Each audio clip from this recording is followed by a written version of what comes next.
주 이제 강사님 모셔서 말씀 전하시고 한 2주 동안 있었기 때문에 창세기 15장에서는 하나님이 아브라함과 횃불 언약을 맺으셨잖아요. 기억나시죠? 하나님은 아브라함에게 처음 부르실 때 내가 내게 보여줄 땅으로 가라라고 명령하십니다. 그 땅은 몰랐지만 하나님은 가라고 하셔서 그냥 출발해요. 하나님이 아브라함에게 약속하신 건 처음에 땅을 약속하셨고 그 다음에 자손을 약속하셨습니다. 근데 구체적이진 않았어요. 약간 추상적이었습니다. 땅도 어떤 땅인지 모르고 자손도 약속하셨는데 사실 아브라함에게는 자녀가 없었어요. 특히 아들이 없었습니다. 문제는 사라가 불임이에요. 임신할 수가 없어요. 근데 하나님은 약속하셨다는 것입니다. 이렇게 시작해서 하나님은 아브라함을 차츰 믿음의 조상으로 만들고 있습니다. 아브라함이 처음부터 믿음의 조상은 아니에요. 그래서 창세기 12장부터 쭉 보면은 아브라함의 흑역사들이 나오잖아요. 자기가 죽을까봐 아내 사라를 자기 여동생이라, 물론 사촌 여동생이 맞긴 하지만 여동생이라 이야기하고, 아내를 빼앗긴데도 한마디도 말을 못하고, 아내를 빼앗기면서 얻었던 그 재물이 아브라함이 부자가 되는 또 재물이 되기도 하고, 이런 모습들, 아브라함의 되게 비겁하고 연약하고 부족한 모습들이 12장부터 쭉 나와 있다는 것입니다. 하나님의 말씀은 성경책 하나님의 말씀입니다. 하나님의 말씀이기 때문에 하나님이 이 믿음의 조상들의 그런 연약하고 부족하고 죄된 모습을 감추지 않으세요. 왜냐? 우리를 위해서요. 하나님은 그 모든 것들을 다 오픈하세요. 왜냐하면 우리의 인생이 그렇기 때문에 그래요. 아브라함의 모습, 우리 모습은 아닐까요? 맞죠. 우리도 그렇게 연약하고 부족합니다. 우리도 그 누구도 장담할 수가 없는 거예요. 목사라고 해서, 성경을 많이 한다고 해서, 기도를 많이 한다고 해서 완전할 수가 없어요. 우리가 조금이라도 마음을 빼앗기거나, 우리가 예배 자리, 기도 자리에서 기도하지 못하거나, 우리가 하나님과 관계가 끊어지게 되면 아무리 목사라 할지라도 믿음이 약해질 수밖에 없는 거예요. 하나님께서는 이제 아브라함을 조금씩 믿음의 사람, 믿음의 조상이 되는 것으로 하나님의 열심으로 빚고 계십니다. 이제는 시간이 지나면서 아브라함이 조금씩 믿음의 질문을 하기 시작해요. 하나님과의 이런 대화가, 이제 믿음의 대화가 시작이 되는 거예요. 그래서 이해가 되지 않은 상황 속에서 하나님께서 말씀하신 것들을 이루기 위해서 아브라함은 여러 가지 질문을 하기 시작합니다. 아브라함의 믿음이 없어라기보다는 아브라함이 궁금한 것들이 생기는 거예요. 저도 우리 사랑하는 성도님들이 이런 신앙의 질문이 참 많았으면 좋겠어요. 성경을 읽다가 아니면 삶 속에서 아니면 이해가 되지 않는 그런 모습들이 있을 때 혼자 끙끙 앓지 말고 질문을 하셔야 돼요. 교회는 질문이 없어요. 왜냐하면 질문 잘못하면은 사람들한테 뭐라고 할까요? 왜 이렇게 목사가 돼서 왜 저렇게 저런 질문해? 저도 질문이 되게 많거든요. 목사가 돼서 왜 저렇게 저런 질문해? 이렇게 믿음이 없어? 뭐 이렇게 당연한 걸 물어봐? 이런 생각을 다른 사람이 할까봐 되게 두려워한 것 같아요. 근데 안 됩니다. 어떤 질문들 하셔야 돼요. 궁금하면 하셔야 됩니다. 해결돼야 됩니다. 하나님이 그런 질문하실 때, 아니면 목회자한테 그런 질문했을 때 그런 것들을 통하여서 조금씩 바뀌어 나갈 수가 있는 거예요. 우리는 신앙생활은요, 질문이 중요해요. 지난주에 김기호 목사님 오셨었잖아요. 이분이 변증학자입니다. 근데 그분도 그 얘기 하시는 거예요. 신앙은 질문의 인생이라는 거예요. 많은 신앙의 조상들의 모습을 보면요, 믿음의 조상들은요 정말 많은 질문을 해요. 하나님께 질문하고 스스로에게 질문도 하고, 또 자기보다 더 신앙이 깊은 보인 사람이 있으면 질문을 하고, 이런 질문들이 있어야 됩니다. 질문하는 거 전혀 부끄러운 것이 아닙니다. 바꿔 얘기해서요, 질문 안 하는 게 부끄러울 수도 있어요. 모르는 애 아는 척하고 있는 거 굉장히 이게 위험한 거잖아요. 근데 우리는 그게 마치 그냥 유교적인 문화가 있어서 그런지 몰라도 그렇게 하고 있는 모습들 되게 그게 많다고 생각하는데 아닙니다. 질문해야 돼요. 아브라함도 하나님께 질문합니다.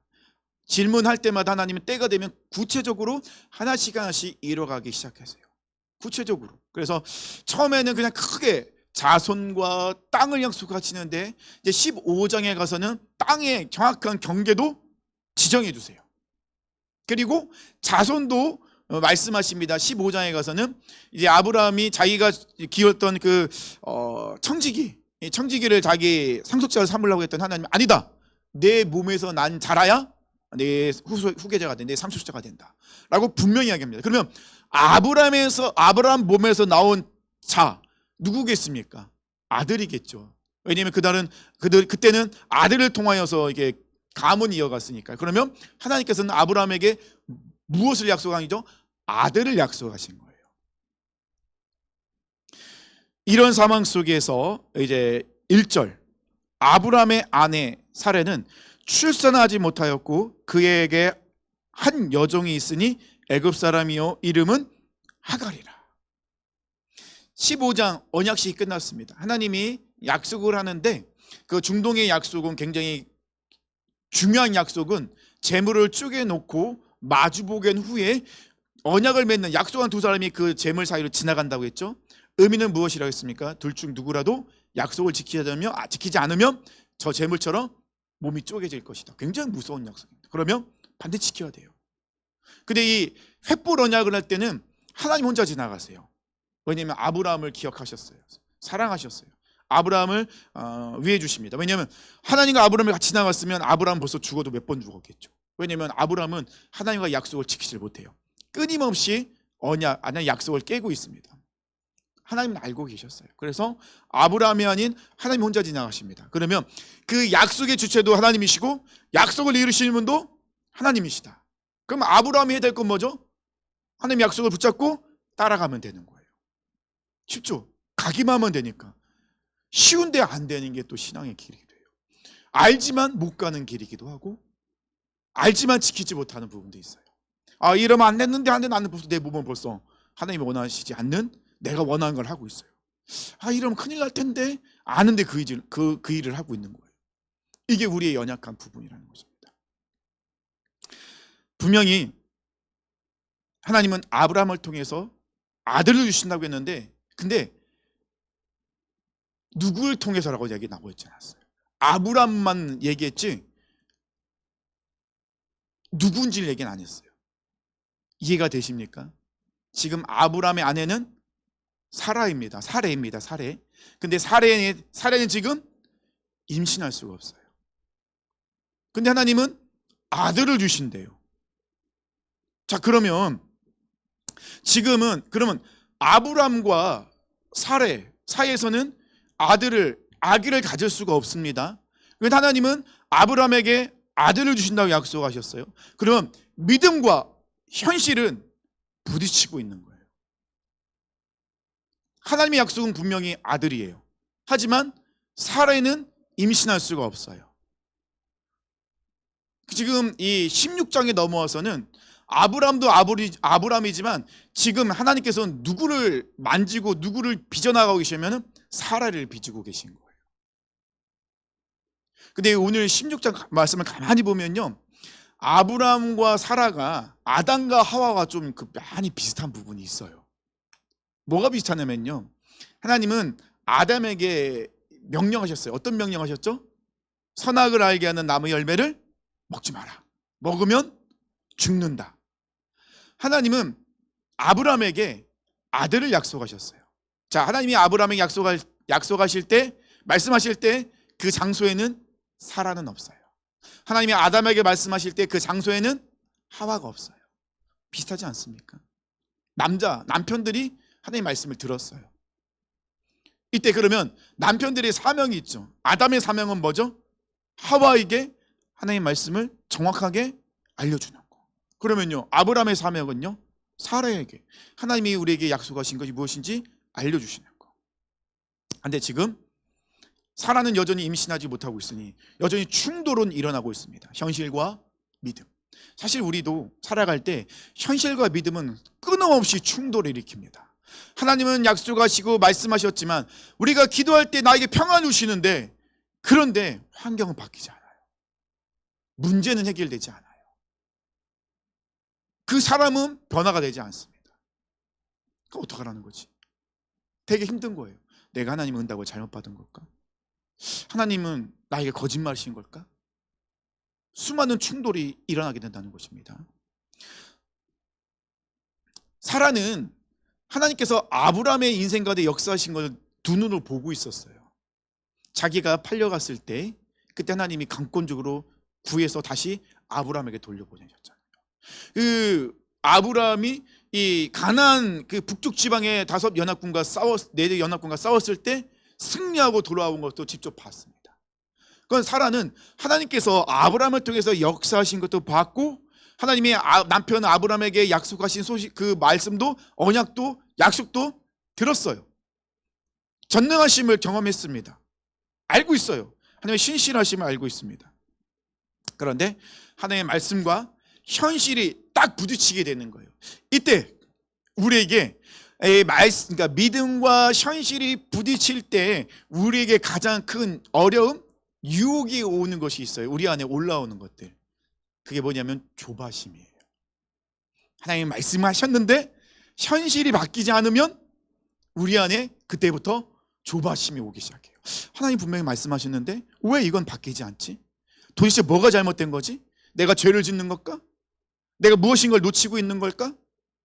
내가 지금보다 뭔가 더 헌금도 많이 해야 되고, 뭐 헌신도 많이 해야 되고, 예배도 드려야 되고, 막 뭘 해야 되는 걸까? 내가 무엇인가 해야 되는 게 있는 걸까? 내가 뭐 아직 부족한 것이 있는 걸까? 수많은 생각들이 올라오게 되는 거예요. 그러다 보면 우리 안에 조바심이 올라오는 거예요. 오늘 본문에서도 사라는 그만 조바심에 빠지게 돼요. 분명히 하나님께서 내 남편 아브라함을 통해서 아들을 주신다고 약속하셨어요. 근데 아브라함과 누구를 통해서 아들을 주신다고 약속 말씀이 없었어요. 그것까지는 아직은 조금 더 부족한 부분인 것 같아요. 그때 사라는 마음속으로 불안한 거죠. 왜 불안했을까요? 그 당시 문화가 그랬어요. 그 당시 문화는 어떤 문화였냐면 일부 다처제였어요. 한 명의 남편과 여러 명의 아내가 있었습니다. 공식적으로 그렇게 많은 일부 다처제를 누리고 있었습니다. 특히 재산이 많을 경우, 특히 자녀가 없었을 때, 특히 아들이 없었을 때. 우리나라도 옛날에 그랬잖아요. 우리나라도 아들을 못 낳으면 수박맞았잖아요. 그냥 쫓겨났잖아요. 아들을 못 낳으면 첩을 드리게 되는 거예요. 그래서 첩이 아들을 낳으면 본처가 오늘 말씀처럼 무시당하고 쫓겨나가기도 하고, 그러면 첩이 자기가 막 본처인처럼, 이런 일들이 우리나라도 옛날에는 일어났었잖아요. 이 당시도 그랬어요. 문화가 그랬어요. 그래서 아들을 못 낳으면은 다른 여성을 아내로 맞이해서 그 여성을 통해서 아들을 낳으려고 한 거예요. 그것도 여의치 않으면 입양합니다. 근데 이것도 여의치 않으면 집에서 있었던 청직이 믿을 만한 그 종을 후계자로 삼게 됐습니다. 그러면 이 사라는 하나님의 약속은 분명히 아브라함에게 주어졌지만 그 약속이 나와는 어쩌면 관계가 없을 수도 있겠다라는 두려움이 들어온 거예요. 왜냐하면 사라의 현실은 불임이라는, 어떻게 뛰어넘을 수 없는, 해결할 수 없는 이런 너무나도 큰 문제, 이 문제는 사라가 해결할 수가 없잖아요. 사라라고 이 문제를 얼마나 해결하고 싶겠습니까? 하나님은 내 남편에게 그렇게 약속을 하시고 아들을 주신다고 했는데, 근데 나는 아들을 낳을 수 없으니, 그러면 하나님은 내가 아닌 다른 사람을 통해서 아브라함에게, 내 남편에게 아들을 주시는 걸까? 이런 그 당시 문화적, 환경적 생각을 충분히 할 수도 있다는 것입니다. 그 말은 뭐죠? 지금 사라가 지금 조바심에 빠져 있는 거예요.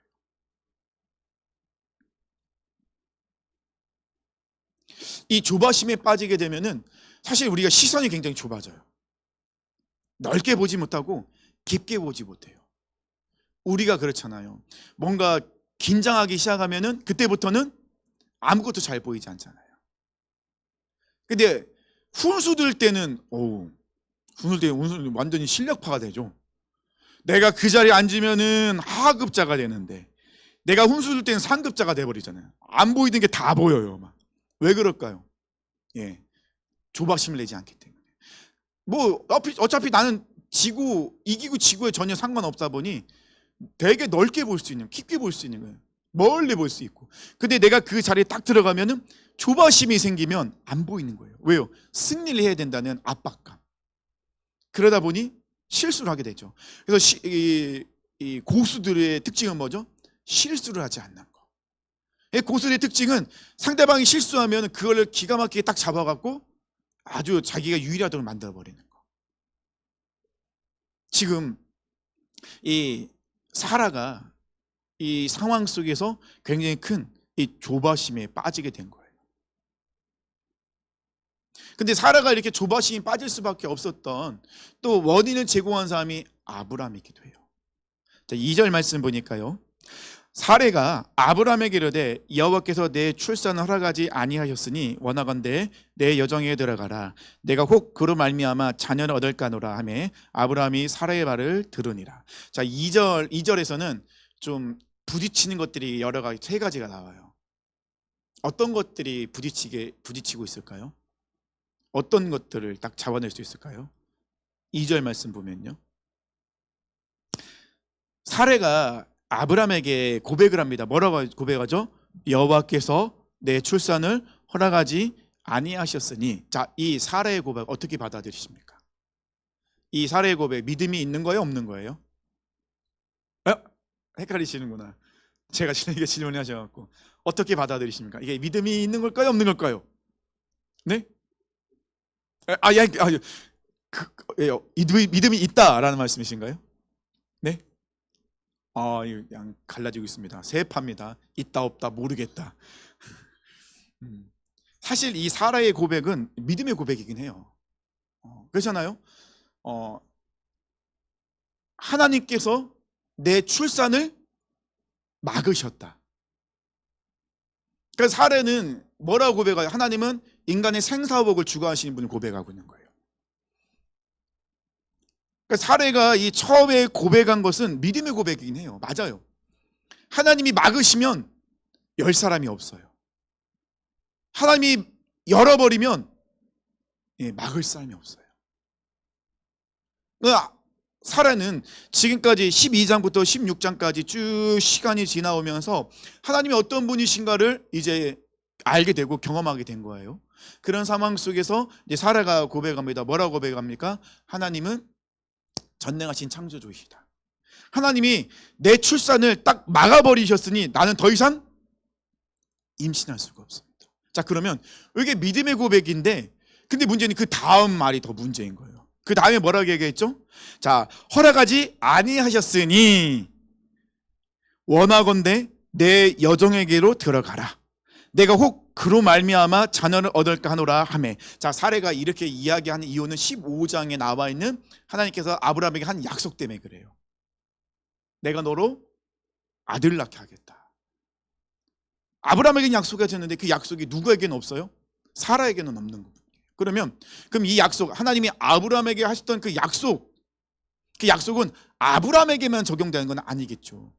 그 약속은 누구에게도 적용돼야 되는 거예요? 사라에게도 적용되는 거예요. 왜냐하면 그 당시에 아브라함과 사라는 부부였잖아요. 하나님은 아브라함만 훈련시키지 않으십니다. 하나님의 일하심은요, 항상 부부가 같이 훈련이 돼요. 아브라함은 믿음이 좋은데 사라가 믿음이 없으면 아브라함이 믿음의 조상이 될 수가 없죠. 그러면 아브라함의 믿음의 조상을 만드시는 건 누구도 믿음의 조상을 만드는 거죠? 사라도 믿음의 조상을 만드시겠다는 거예요. 그럼 하나님은 사라도 훈련시키셔야 돼요. 그리고 지금 사라는 현실에 부딪혀 있습니다. 하나님이 내 남편에게 아들을 주신다고 했는데 나는 지금 임신할 수 없어. 근데 내가 임신하지 못하는 이유는 하나님이 내 출산을 막으셨기 때문에 그래. 그러니 사라에게는 조바심이 생기죠. 기다리기가 어려운 거예요. 그래서 사라가 선택한 건 뭐죠? 자기의 몸종, 여종이었던 하갈을 통하여서 아들을 낳는 거. 근데 이거는 그 당시 문화였습니다. 많은 사람들이 쓰는 방법 중에 하나였어요. 그러면 첫 번째의 고백, 믿음의 고백과 이 나중에 사라의 이 현실적인 제안은 부딪히는 거예요. 믿음이 있는 것 같은데 나중에 고백을 보면 믿음이 없어요. 이게 우리 모습이기도 해요. 믿음의 말을 하는 것 같지만 행동은 믿음 없는 행동을 해요. 이게 사실 부딪히는 우리의 현실적인 문제이기도 해요. 근데 이거보다 더 심각한 문제가 있어요. 그 문제가 뭔지 아십니까? 그 다음 절이죠. 아브라함이 사라의 말을 들으니라. 이게 심각한 거예요. 이게 왜 심각한지 아시겠습니까? 아브라함은 사라가 이렇게 얘기하면 어떻게 해야 돼요? 아니다, 이렇게 해야 되죠. 이럴 때는 또 아내만 엄청 잘 들어요. 평소에도 잘 들어야 되는데 이럴 때는 아무 저항 없이 그냥 받아들이고 그래요? 알겠다고. 근데 이거는 아담의 모습과 너무 똑같잖아요. 하와가 선악과를 먹고 그 선악과를 따먹고 가져왔어요. 근데 아담은 어떻게 합니까? 아무 저항 없이 그냥 받아 먹어요. 아담이 해야 될 건 뭐죠? 먹으면 안 돼. 그럼 지금 하와는 먹었잖아요. 그럼 어떻게 해야 돼요? 하와를 데리고 하나님께 나가야 되는 거죠. 그건 아브라함이 해야 될 일이에요. 그럼 아담이죠. 아브라함은 무슨 해야 되죠? 사라가 그렇게 얘기했으면 뭐라고 해야죠? 아니다, 하나님은 우리를 통해서 아들 주신다고 했다.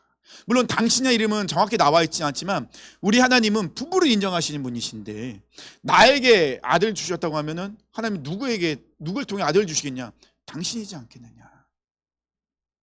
이렇게 이야기하는 것이 분명히 맞을 텐데, 근데 아브라함은 아무런 저항도 없이 그대로 받아들여요.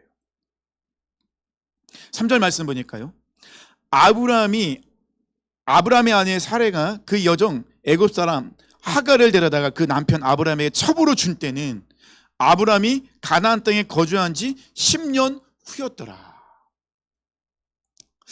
저는 이 3절을 보면서 어떤 그 단어에 좀 왜 하나님이 이런 단어를 쓰셨을까 했던 게 뭐냐면 10년이라는 단어를 좀 주목해 봤어요. 왜 이런 흐름 속에서 갑자기 10년이라는 기간이 나왔을까? 왜 갑자기 기간을 밝히고 계실까? 왜 그렇다고 생각하십니까? 하나님이 우리의 이 하나님의 시간표와 우리의 시간표의 다단을 알려주신 것 같아요. 하나님은 지금 사례를 연단시키십니다. 사라는 10년이나 기다렸어요. 10년이라는 긴 시간을. 자, 긴 시간을 기다리다가 바뀌지가 않아요. 속상하겠죠. 10년이라는 긴 시간을 기다렸잖아요. 그런데 이 사라에게 결정타가 온 거죠. 어떤 결정타죠? 하나님이 언약식을 하면서 내 남편에게 아들을 주신다는 거예요. 10년을 기다렸는데 나는 여전히 아들을 낳을 수 없어요. 그러면 사라가 생각했던 건 뭐죠? 하나님이 내 태를 막으셨구나. 10년이란 그 긴 시간을 막으셨으니까 그러면 나는 안 되는구나. 그러고 나서 사례가 선택한 건 뭐였죠? 자기의 방법인 거예요. 하나님의 방법이 아니라. 사실 우리가 여기서 넘어지는 경우가 많아요. 우리가 인내 시간 이 정도는 내가 기다렸어. 근데 더 이상은 안 돼라는 생각들이 많을 때가 있어요. 이제 안 되는구나. 끝이구나.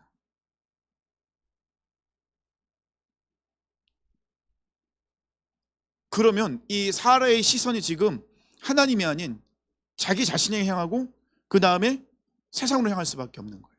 그러다 보니 자기의 방법, 당시의 관습, 문화를 따라가게 되더라고요. 그럼 이렇게라도 내가 아들을 낳아야겠구나. 하나님의 방법인가요? 하나님의 방법이 아니잖아요. 이 조바심은요, 가만히 보면요, 하나님의 그 일하심과 뜻과 계획을 막는 경우들이 많아요. 우리는 끝까지 하나님이 신실하심을 알고 있다면 끝까지 인내해야 되거든요. 기다려야 되거든요. 하나님이 일하실 때까지. 근데 우리는 항상 내 나름대로의 마지노선을 정할 때가 많아요. 여기까지는 내가 할 수 있어. 근데 그 뒤는 안 돼. 이게 되게 많아요. 저는 그래서 하나님이 10년이라는 단어를 넣겠구나. 사라의 마지노선이었던 것 같아요. 여기까지. 내가 기다릴 수 있는 시간, 내가 기다릴 수 있는 분량, 내 기다릴 수 있는 믿음의 양, 스스로가 딱 선을 그어버린 것 같아요. 우리도 우리 나름대로 자기의 시간표를 만들고 있어요. 하나님의 시간표는 다르거든요. 근데 우리는 우리 나름대로의 시간표를 정해놓고 그대로 안 되면 정말 큰일 날 것처럼 생각할 때가 많아요. 옛날에 어떤 선교사님이 그 청소년 사회 가시는 분이시거든요. 근데 이제 이분이 어떤 설교를 하냐면요, 그 야곱의 설교를 하면서 그런 얘기를 많이 했었어요. 10대 때 부르심을 받고 20대 훈련을 받고 30대 영향력 행사해라. 요셉이 30대에 총리가 되거든요. 10대 때 이제 포로를 끌려 여기 노예로 끌려가잖아요. 20대에 막 그 온갖 수모를 다 겪고 30대에 총리가 돼요. 그 말을 하셨을 때는 그때는 제가 이제 20대 때 그런 이야기 들었으니까 막 되게 열정이 떠오르는데 30대가 됐는데 아무것도 안 나타나는 거예요. 도리어 막 인생이 더 나락으로 떨어지는 느낌? 내가 계획했던 건 다 깡그리 다 무너졌을 때, 모든 것이 막 모든 걸 할 때마다 다 실패할 때, 나는 버림받았나 보다. 하나님은 나를 사용 안 하시나 보다. 우리가 이렇게 단정져 버리면요, 사실 되게 어려워요. 하나님의 일하심 모르잖아요. 저는 40살에 목사 안수를 받았습니다. 보통 빨리 오는 사람들은 28 목사 안수 받아요. 그래서 제가 지방에 가면은 목사 안수 순으로 앉거든요. 저는 저 뒤에 앉아 있어요. 나보다 어린 사람 저 앞에 앉아 있고, 서열이 한참 밀려 있습니다. 끝에서 몇 번째 안 돼요. 처음에는 그게 별거 아니라 생각했어요. 아마 그까지 거 목사 안수 받는 건 뭐 중요해. 근데 지방에 가면 서러워요. 뒤쪽에 앉아 있어갖고 40살에 제가 목사 안수를 받았으니 얼마나 돌아왔겠습니까? 다른 사람보다 10여 년은 돌아온 인생이었어요. 안 가도 되는 길을 참 많이 돌아왔습니다. 실패도 정말 많이 실패했습니다. 이제 더 이상 실패하고 싶지 않아요. 힘들어서. 근데 이 돌아오는 그 시간 속에서 하나님께서 저 나름대로 훈련하시는 모습들이 되게 많았었어요. 제가 이 분리개척을 준비하는 기간도 사실 되게 어려웠었어요. 제가 포항선교 올 때는 분리개척에 대한 생각은 전혀 없이 왔거든요. 근데 어찌어찌 하다 보니 분리개척 대상자가 돼버린 거예요. 근데 분리개척 해줄게 라고 이야기하면서 계속 딜레이 되는 거예요. 딜레이. 나는 마음이 없었는데 나 의지와 상관없이 대상자가 되고 몇 년을 계속 기다리는 거예요. 사람들이 자꾸 물어보는 거예요. 왜 안 되는 거예요? 모르겠어요. 그러면은 처음에는 그런 얘기를 들으면은 뭐 그럴 수도 있지 뭐 그러는데 나중에는 내가 뭔가를 잘못하고 있나? 내가 하나님께 죄를 짓고 있나? 내가 하나님이 싫어하시는 무엇인가를 하고 있나? 내가 무엇인가를 놓치고 있나? 그러니까 우리는 자꾸 내가 만들어 놓은 시간표에 끌려다니는 데가 많아요. 그러면 우리 안에 조바심이 찾아오는 거예요. 조바심이 찾아오면은 자꾸 내가 하고 싶어 하는 것들이 많아요. 사람을 찾아나간다든지 아니면 무엇인가 내가 할 수 있는 무엇인가를 배운다든지 노력한다든지 이런. 지금 사라가 그렇잖아요. 10년이라는 시간이 지나면서 결국 사라가 선택한 건 뭐죠? 하갈을 통하여서 아들을 낳는 거예요. 근데 이거는 하나님의 뜻과 계획 아닙니다. 도리어 이 조바심이 하나님의 뜻과 계획을 가로막고 있는 거예요. 아브라함의 실수는 뭐였었죠? 자기 아내 사라를 자기 여동생을 속여서 아내를 빼앗겼던 거. 아내 사라를 빼앗겨서 만약에 사라가 애굽 왕의 부인이 되어서 애굽 왕의 아이를 낳았다면 하나님의 약속은 깨지게 되는 거예요. 그럼 하나님은 신실하신 하나님이 될 수가 없어요. 그럼 하나님 어떻게 합니까? 막아버리시나요? 애굽 왕에게 사라 건들지 말라 하시잖아요. 그래서 사라가 다시 아브라함에게 돌아가게 되잖아요. 그러면 지금 아브라함이 사라와의 관계 속에서 아들이 아니라 하갈을 통해서 아들을 낳았고 사라가 아들이 없으면 하나님의 약속은 또 깨지는 거예요. 아브라함도 그렇지만 사라도 똑같은 실수를 하고 있는 거예요. 근데 하갈이 아들을 낳죠. 그 아들이 누굽니까? 이스마엘. 근데 이 한 번의 실수, 이게 결국 이스마엘이 끊임없이 누구를 공격합니까? 이스라엘을 공격합니다. 지금도 그렇고요. 조바심의 결과는 너무 무서운 거예요. 조바심의 결과는요, 하나님의 뜻과 계획을 정면으로 가로막는 것이 되더라고요. 하나님은 실수하지 않으시는 분이십니다. 하나님은 신실하신 분이세요. 사라는 당시 사람들이 하던 방법, 그 세상적인 방법을 생각하고 아브라함을 제안하죠. 그래서 그렇게 하서라도 가문을 이어가고 싶은 거예요. 그렇게 하서라도 아들을 낳지 못하는 자신의 수치를 감추고 싶은 거예요. 아들을 낳지 못하는 자신의 불안감을 해결하려 합니다. 그러다 보니 하나님의 방법은 온데간데 없이 사라져버려요. 기다림 속에서 이 조급함이 이 불신으로 바뀌는 모습을 우리는 오늘 본문을 통해서 보게 된다는 것입니다. 사라는 이 10년의 시간 속에서 자신의 인생 가운데 하나님의 시간표는 끝났다고 스스로 판단해 버린 거예요. 하나님은 이제 시작이신데. 그러니까 하나님의 시간과 우리 시간은 많이 달라지긴 해요. 그래서 조금 가끔은 조금 답답하죠.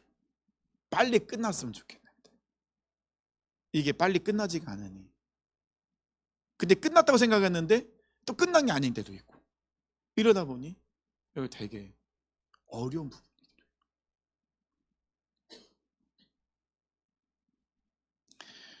이때 아브라함은 아무것도 안 하고 있어요. 참 안타까운 부분이기도 해요.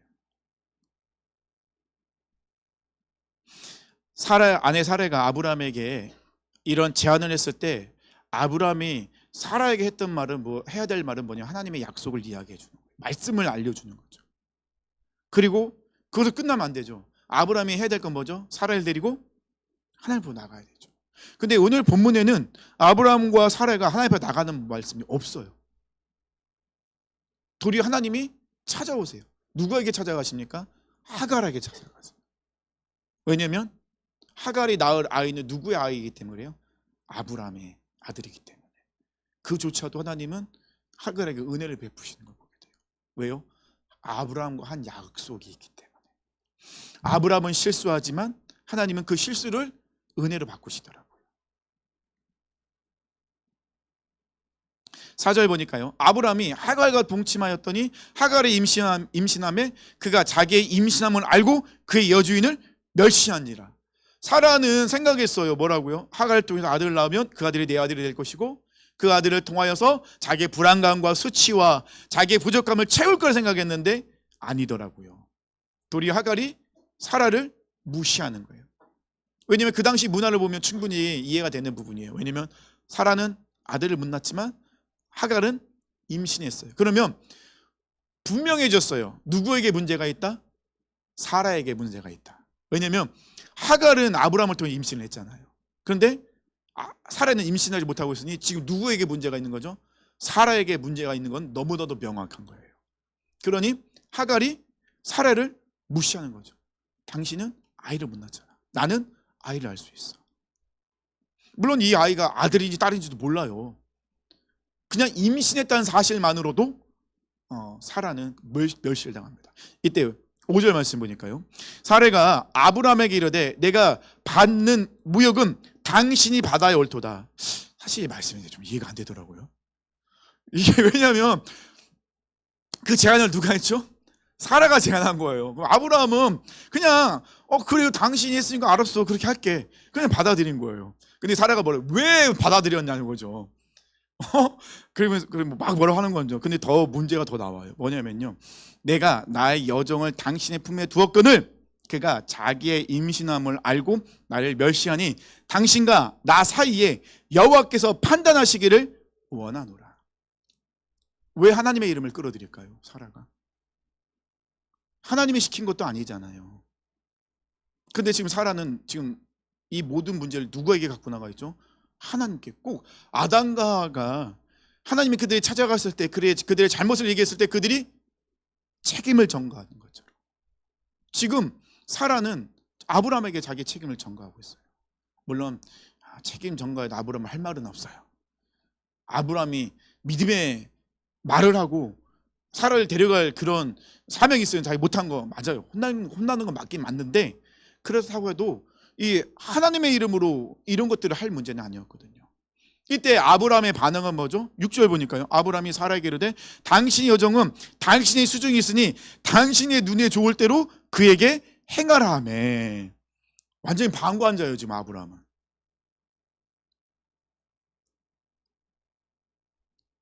사랑하는 성도님들은 믿음의 색깔을 지금 지니고 계십니까? 아브라함은 믿음의 색깔이 하나도 안 나타나고 있어요. 그 어디에도 믿음의 모습이 없어요. 아담과 하와의 모습이 아브라함과 사라의 모습과 너무나도 똑같은 거예요. 자, 그러면 그 말은 뭐죠? 우리 죄된 본성, 우리 인간, 우리의 모습이라는 거예요. 그 모습이. 자꾸 우리는 누구한테 책임을 전가해요. 꼭 목사님들이 사모님한테 맨날 책임을 전가하듯이 또 그 책임을 전가해요. 무슨 일이 안 되면 막 화내고 막 짜증내고. 사춘기 아들이 엄마한테. 저도 옛날에 그랬던 게 있었어요. 저도 옛날에 그때 이제 비가 와서 옷이 다 젖어갖고 이제 세탁기에 넣어놨는데 이제 비가 오니까 어머니가 빨래 못했어요. 그 다음날 옷이 입을 옷이 없는 거예요. 제가 막 어머니한테 막 짜증을 내고 있더라고요. 왜 옷을 안 빨아줬냐고. 이게 그럴 게 아니잖아요. 그러니까 우리는 항상 이 죄된 본성, 우리 죄된 본성은요, 자꾸 누군가에게 책임 전가하려고 있어요. 이 아담과 하와의 책임 전가는 누구에게까지 가죠? 하나님께로 가요. 지금 아브라함과 사라의 모습 속에도 여호와께서 판단, 이거는 여호와께서 판단하실 문제는 아니잖아요. 이 조바심이라는 것이 결국은 어디까지 가야 됩니까? 이 하나님에 대한 불평과 불만과 원망까지 가더라고요. 하나님의 일하심이 보이지 않아요. 눈이 가려지게 돼요.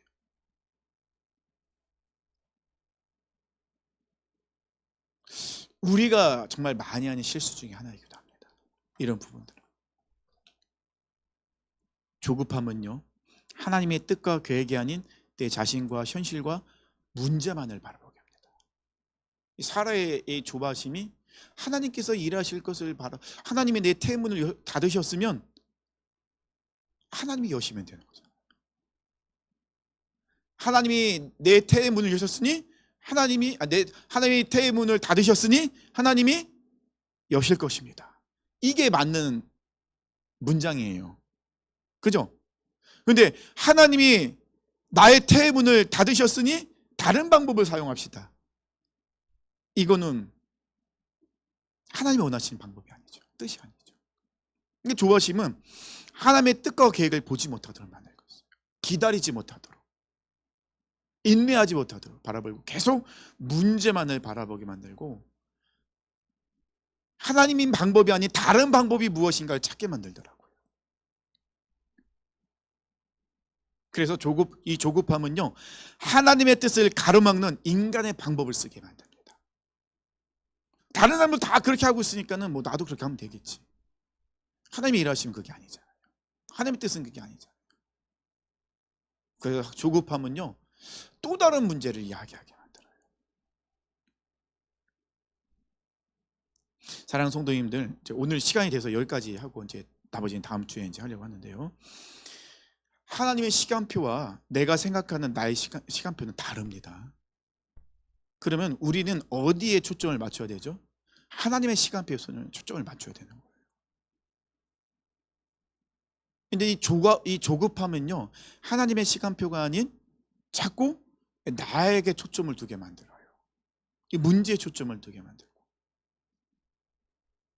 자꾸 조급함을 통하여서 하나님께 나가지 못하고 자꾸 내가 누군가를 찾아다니도록 만들게 하더라고요.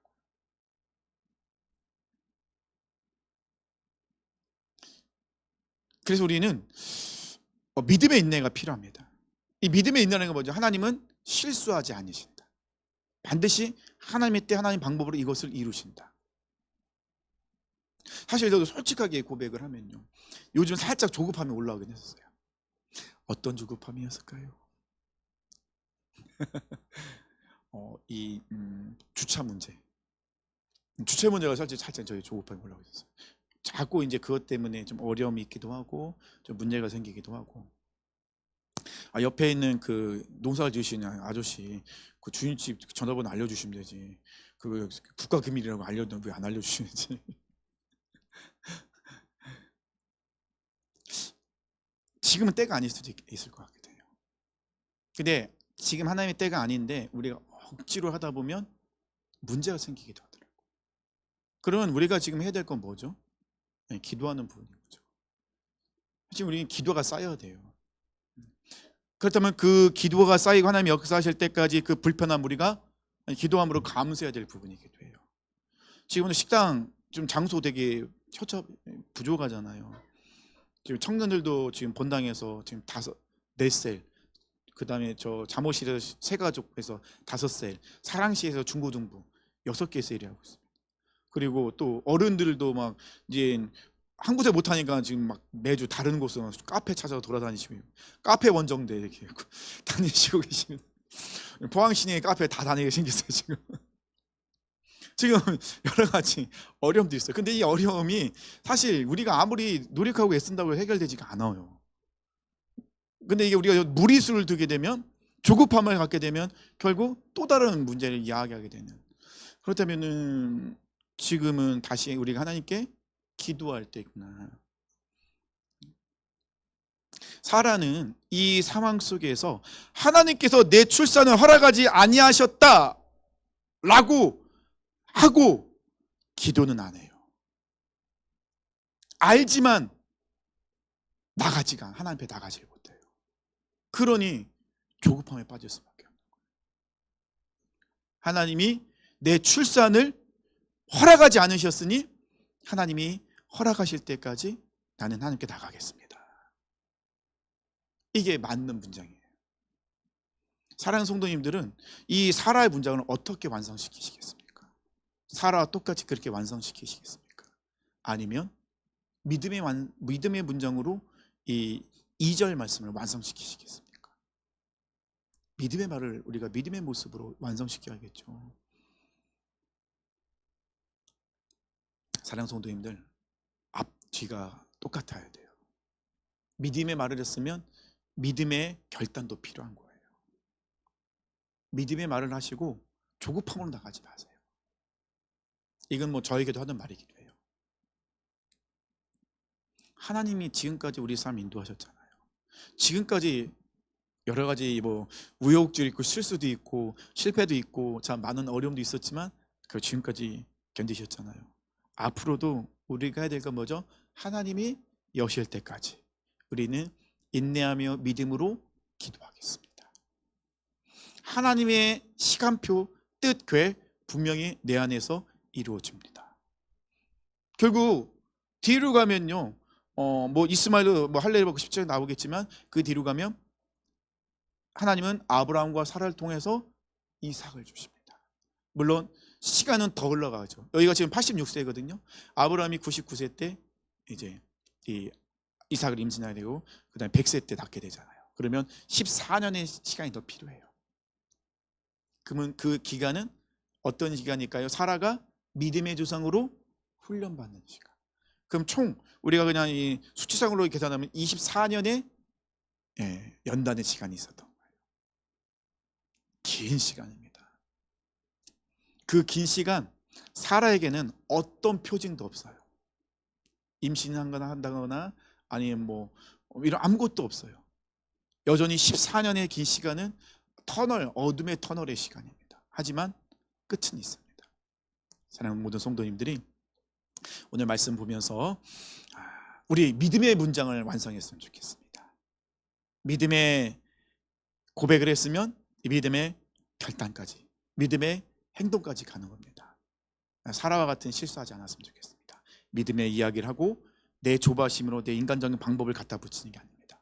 이제는 바꿨으면 좋겠습니다. 이제 믿음의 고백을 했으면 우리가 믿음의 행동과 결단으로 그 문장을 완성하시길 축원합니다. 우리 모든 상황 속에 함께 찬양하면서